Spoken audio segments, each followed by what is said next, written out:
司马迹被我记录，潮起潮落，起起伏伏，世间万物为我庇护。沙场奥义，对手角力，坚韧暗器，灵化宝玉，惩奸除恶，锄强扶弱，恩怨情仇，江湖道义。哎，走过刀山火海，龙潭虎穴，月黑风高，我的光芒照亮了午夜，真相的火焰在我脑海浮现，阴谋诡计无法左右我的主见，任我一招一式，刀光剑影现神通，除暴安良，为国为民，我的下个梦。与你道不同，把我伤不动，笑傲江湖像令狐冲，看我闹天宫像孙悟空，降龙虎好武功，刀剑在我手，无愧于天地。苍生为我救，守护江山半壁。跪下这大修炼在夫妇之下，这不是我怕不输我的部下。江湖之大，要学会放得下。没说的就是你是我的，你别拿。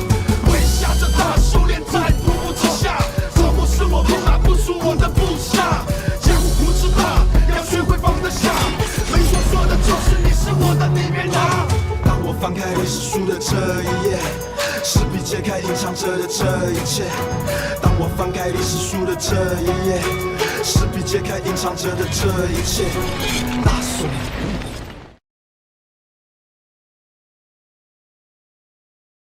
陛下，今日召众臣，有何要事啊？话说，朕的皇位继承于朕的父皇，而父皇继位于朕的伯父。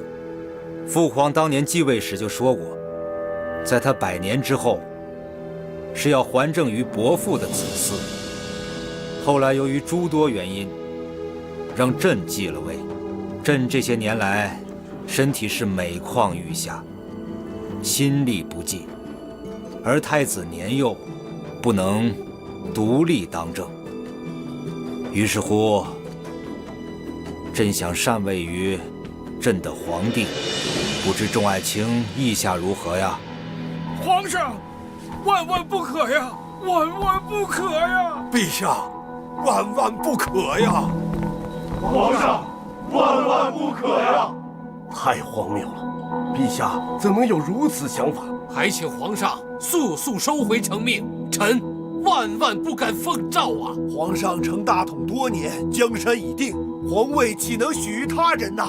好了好了，都坐下吧。谢皇上。起来吧。谢皇上。今日朕只是找你们来商量，又不是立即下诏布告天下。再说贤王贤明，尤胜于朕，朕禅位于他，有何不可呀？陛下，贤王固然贤明，但此举与贤王爷贤明与否无关，而是因为天下早定，民心已归。若骤然改变皇室正统，恐引发天下动乱。如今来国和疏国对我朝虎视眈眈，万不可与人以可乘之机啊！康相公所言极是，为天下苍生，为江山社稷，陛下万万不可有此想法呀！请陛下三思。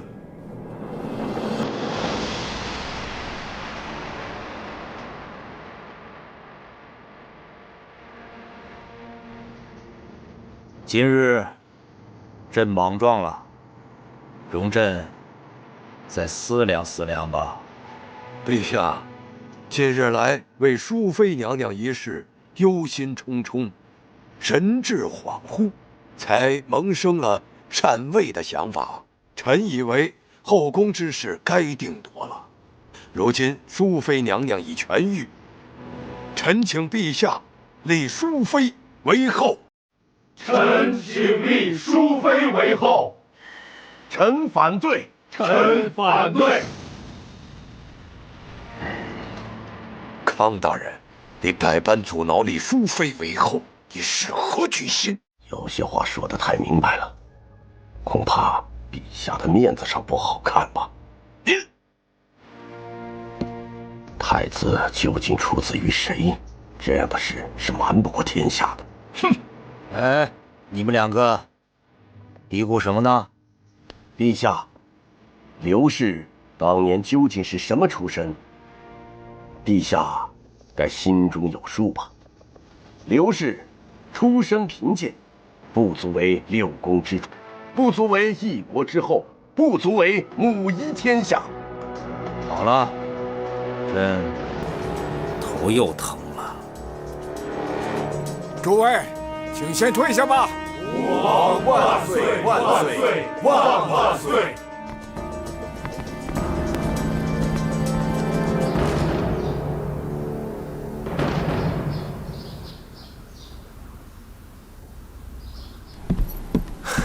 出事了！皇上今天在垂拱殿召见了几位重要大臣，说要禅位于贤王。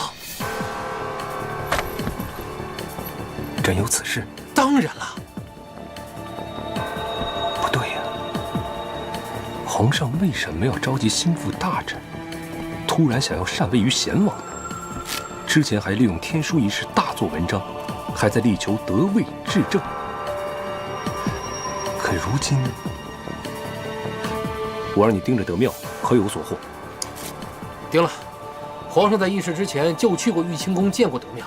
啊，对，还有，皇上昨天传唤过寝宫的太监，问了一些莫名其妙的问题。什么问题？问太监听没听到声若洪钟的声音在说话？问太监看没看见刺眼的光芒？给太监当场就问懵了。德庙擅长幻术，不错，会不会是德庙用幻术蛊惑陛下，搞什么鬼呀？当务之急，必须让皇上打消禅位的念头，否则皇上一旦下定决心，后果不堪设想。我们怎么打消皇上禅位的念头？我们不行，但有一个人可以。谁呀？贤王。贤王。贤王固然贤德，但今上禅位就是要禅位于贤王。对于皇位，贤王是否有意呢？那要是贤王有意的话，他岂能诚心劝谏陛下呀？贤王的心思，一试便知。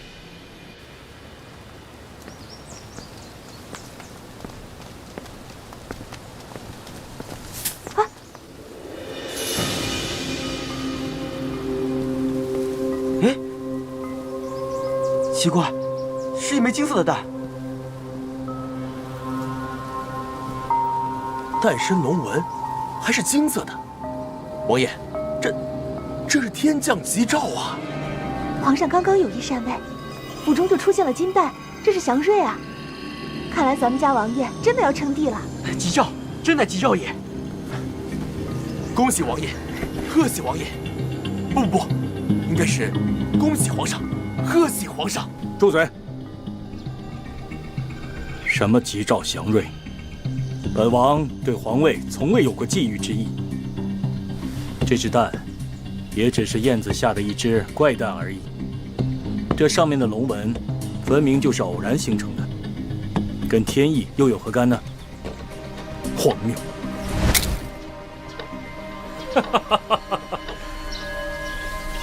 王爷，洞明先生，王爷，这燕生金蛋是臣和王爷开的一个小小的玩笑，还请王爷恕罪。洞明，你跟本王开这种玩笑是何用意啊？臣本意想请王爷劝阻陛下，但不知王爷心意，就只能出手相示了。在这园中，只有王爷和王府上的4位家人无需忌惮。若王爷有窥视地位之心，那见到龙纹金蛋，定会有所表象。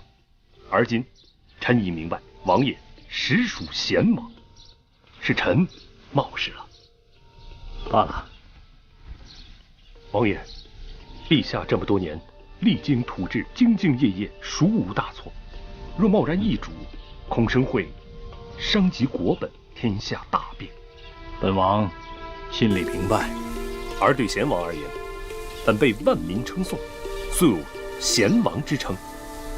可如若一旦接受陛下禅让，恐怕会落得一个沽名钓誉、裹挟民心、谋朝篡位的罪名。是啊，人言可畏啊。却不知洞明先生何以教我？臣恳请王爷面见陛下，表明心迹，故辞不应。否则的话，日后王府还会出现祥瑞之兆，到时候就不是臣等试探之心，而是有人故意怂恿了。洞明先生，一语惊醒梦中人。本王这就入宫。送王爷。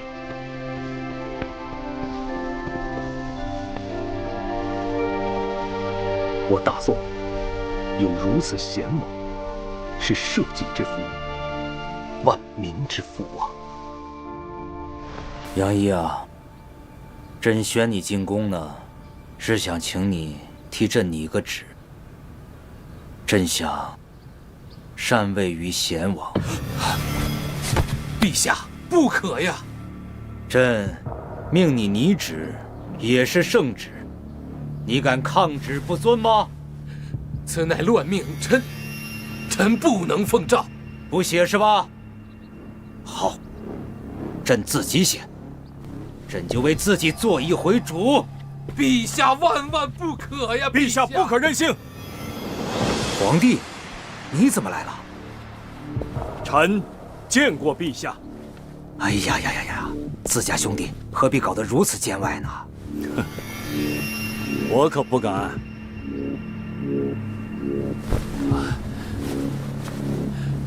臣告退。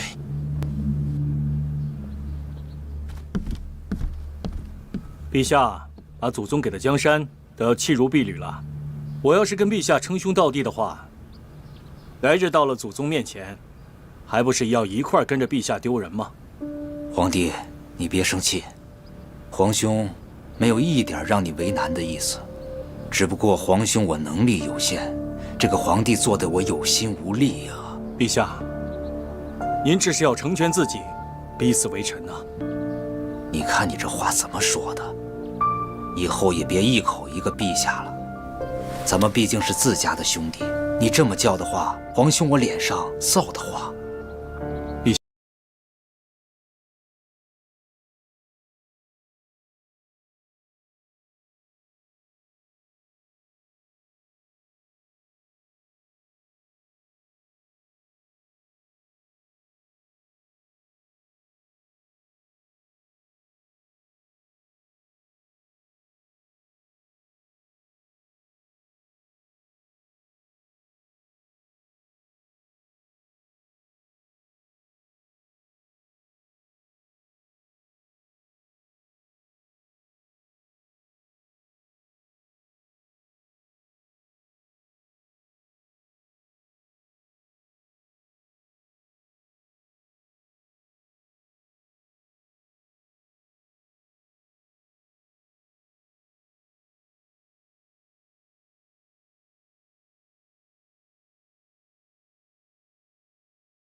你还啄我？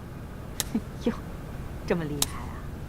哎呦呵，小家伙，看你厉害的！哎呦呦呦，你一直这么厉害。启禀太后娘娘，贤王爷求见。贤王，他今天竟然有空来看我，快让他进来。是。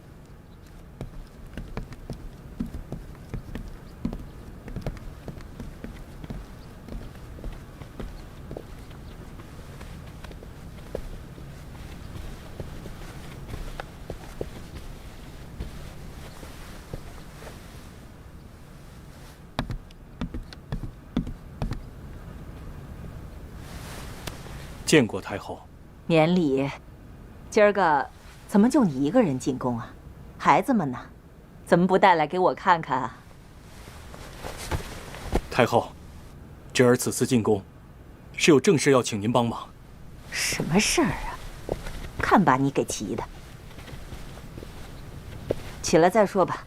太后，你要是不答应的话，侄儿就长跪不起。有事快说。太后，陛下突发奇想，要禅位于我。什么？我那混账儿子要禅位？陛下现在已经在起草诏书了，这不是陷我于乱臣贼子谋朝篡位之中吗？陛下知春知孝，最听太后的话，所以太后还请您帮我阻止陛下。来人，在，去把皇上给我叫来。是。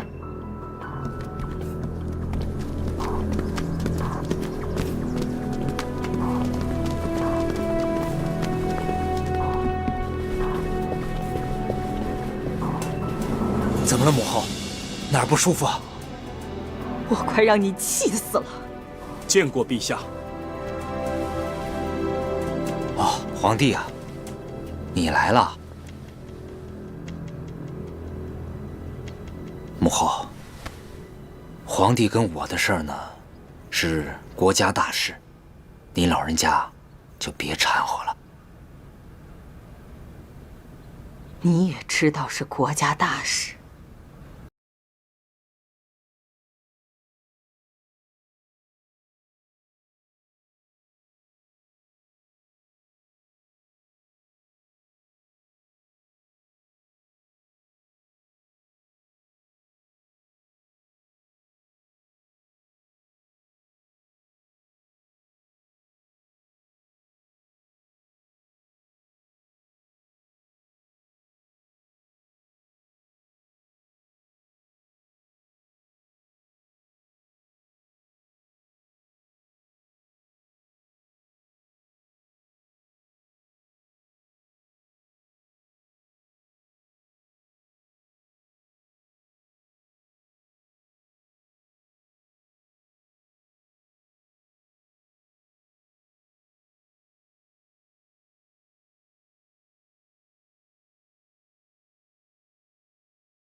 陛下，若再以禅位相逼的话，那臣只有以死明志了。皇帝，你千万别这样！哎，母后，母后，母后，快，传太医！太后，传什么太医啊？本宫的心病，他们治不了。母后，你别吓我。你想把本宫活活气死是不是？啊！儿臣不敢。贤王在这儿，贤王和你母后都坚决反对你禅位。你现在就给本宫一句痛快话，究竟是否改变主意？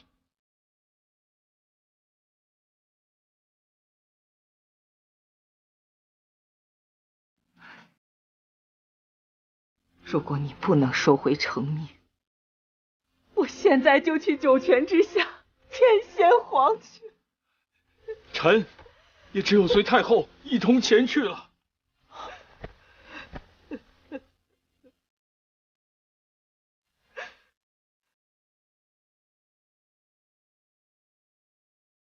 母后，儿臣自此就断了这个念头，请母后别再生气了。皇帝也不要以死相逼了。你给我回去好好反省反省。我现在不想看到你这个不孝子。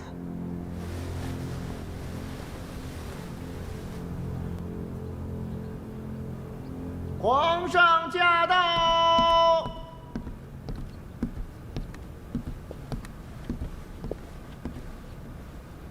参见皇上。免礼，你们先下去吧。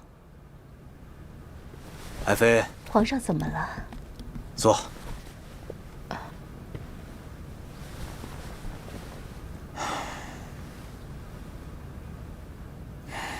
我呢，想禅位给皇帝，没想到我诏书还没写完，他就跑过来，大骂了我一顿。好不容易把他搪塞走了吧，没想到他又去母后那告我的状，结果可想而知，我被母后骂了个狗血淋头。哎，你想禅位？这个皇帝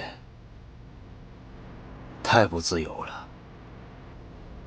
倦了，再加上那晚神人传讯，可是身不由己，莫过于事啊。只要我做这个皇帝，到头来只能连累你跟我一起吃苦受累啊。皇上，你为了我，连江山都可以不要，臣妾不知道有多感动，哪有什么委屈为难。前面这句话你说对了，朕就是一个不爱江山只爱美人的痴情种。哎呀，可是我若不禅位的话，万一神人再次降罪下来，只怕又要连累于你呀。夫妻一体同命，说什么连累不连累的，只要能跟你在一起，就算是死，我也甘愿。春风再美，也比不上你的一笑。为什么他们就看不到你的好呢？我是你的女人，我的好，你看到就够了。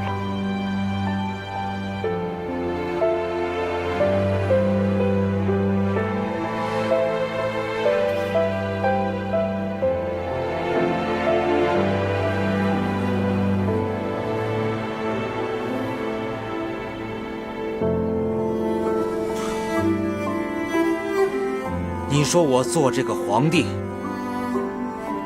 不管我做什么，他们都要说三道四，这也不行，那也不行。好了，我不做这个皇帝总行了吧？可还是不行，那我就继续做这个皇帝，而你就必须是朕的皇后。大臣们不会答应的。爱妃，我知道你的顾忌，你不重虚名，而且你也不愿意我为难。可你能不能体谅一下我的心情？我就是想要给你一个名分，我要让你堂堂正正地陪着我一起君临天下。为了这个目的，我不惜一切代价。虽然我禅不了位，不能去解开那个因，但我可以努力去争取另外一个果。说不定你封了后，有了天命庇佑，就不会受到惩罚了。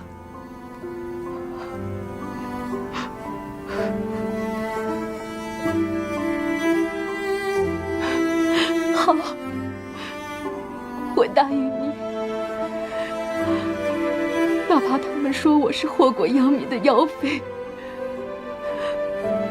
我也要做你的皇后。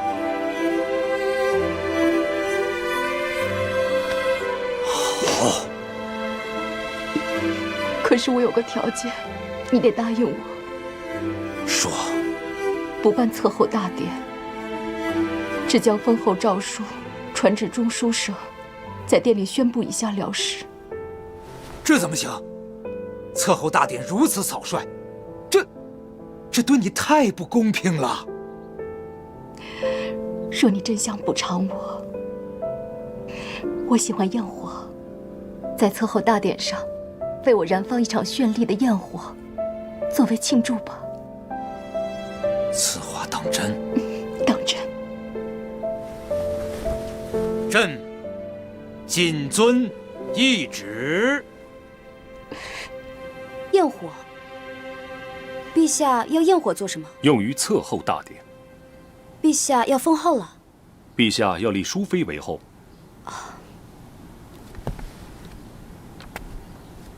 陛下此番立后，不准备大肆声张，所以只在宫里宣布一下。此次烟火是册后大典上唯一庆典之物。天下之尊，委屈若此。你要用心办，不要让陛下失望。我会的。开阳姐姐，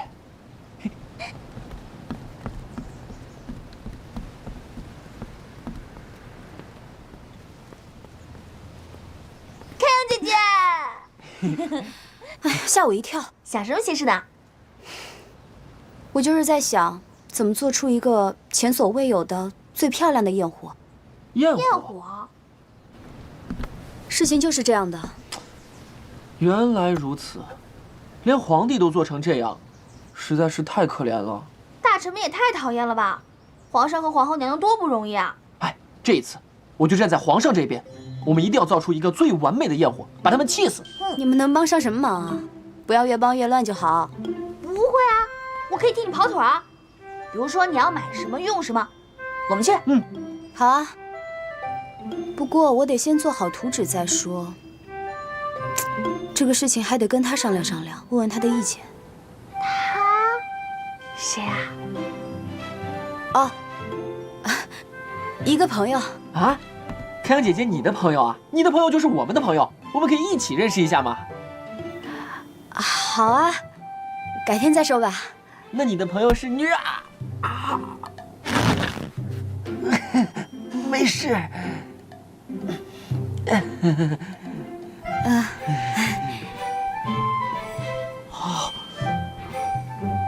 你刚才干嘛要踩我呀？开阳姐姐从小在北斗司长大，在外面很少有熟人的，更不要说是朋友了。可是她现在却在外边有了个被她认作是朋友的人，我们问起来，她支支吾吾的，你不觉得奇怪吗？这么听起来，的确挺奇怪的。所以呀，你问她，她是不会告诉你的。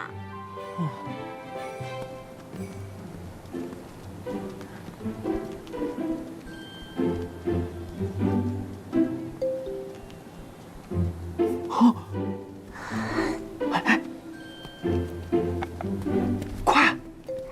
不要！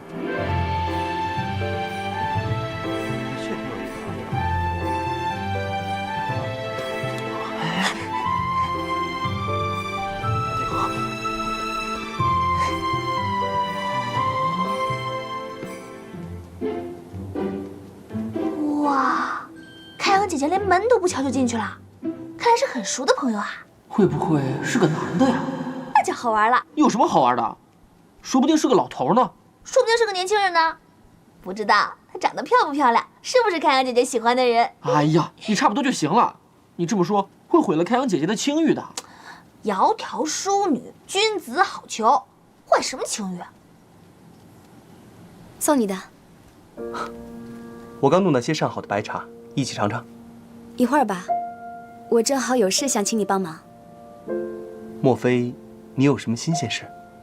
皇帝要封后了，为庆祝册后大典，命我北斗司制作一套焰火出来。焰火？可这个我并不擅长啊。火药、花样和颜色，这个你不用担心，我来负责。关键是我想设计一套复杂的机关，通过统一的控制，让它按照我的想法一一启动，从而使射出的焰火可以组成一些漂亮的图案，甚至是字体。这个可就是机关术的事了。听起来倒是挺有意思的。大哥，就这里，进去。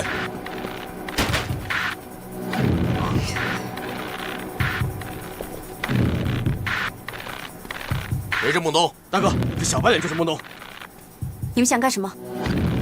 哦，还有生得如此标致的小娘子，休得无礼！行啊你，连我牛大的面子都不给，就你那牧什么牛留什么马，我兄弟出3文钱你都不卖，我牛大是个讲道理的人，再加一文，卖不卖？牧牛流马乃我心血之作，若与知己，我拱手相让也无所谓。就你等泼皮无赖，就算1000斤我都不卖。怎么样？四大主儿，把店给我砸了！大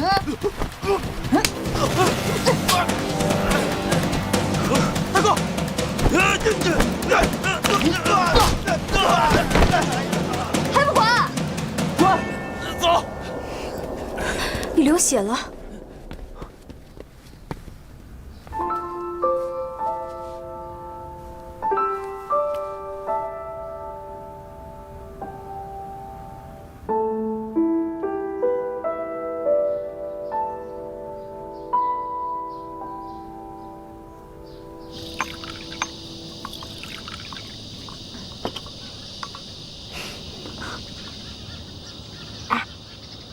他们2个像不像相识多年的小情侣？哎，我跟你说话呢。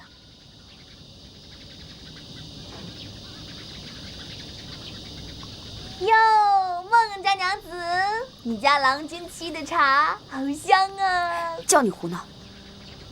这个丫头平时跟我分惯了的，你不用理她。没关系的，瑶光姑娘率直天真，真的是可爱极了。率直天真，她可爱。对啊对啊，我们家瑶光是天真可爱，天真到简直有点蠢。是不是找死啊你？能发现你率直天真的人呐，就是瞎。啊！你说什么呢？给我回来，看我不打死你！他们每天都这样。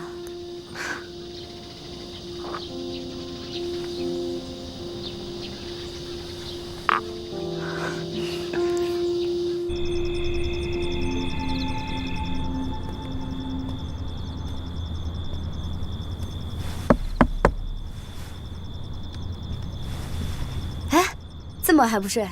睡不着，想聊聊天。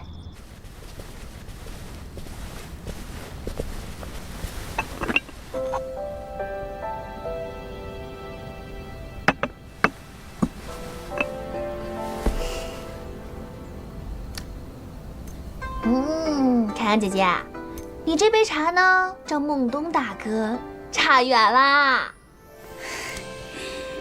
哎，凯阳姐姐，你是不是喜欢孟东大哥啊？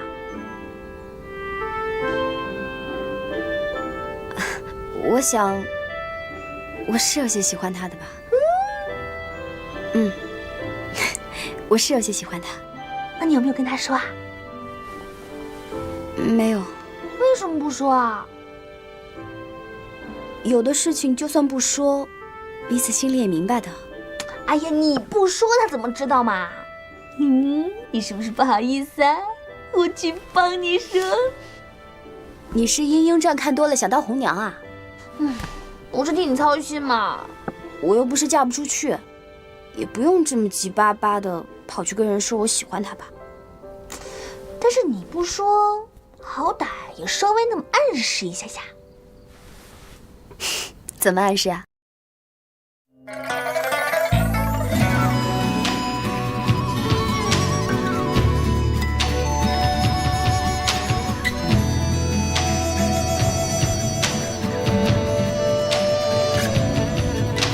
谁在争江湖不曾有过放肆？谁知在我的梦中过去往事，如梦如幻影，如我只身若倒影。谁管我们是否知晓红尘旧字？谁推开那扇空门，朝朝无知？如梦如幻影，如我转身离断情丝。星火扑灭了，其实才说醉生梦死。浪淘尽多少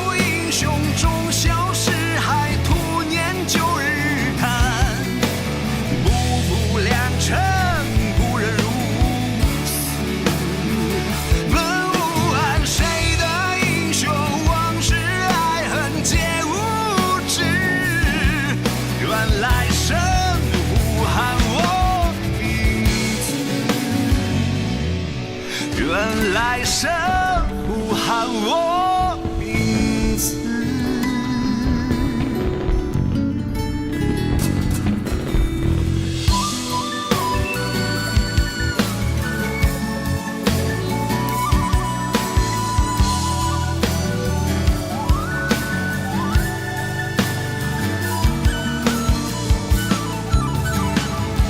星火扑灭了几时，才说最深。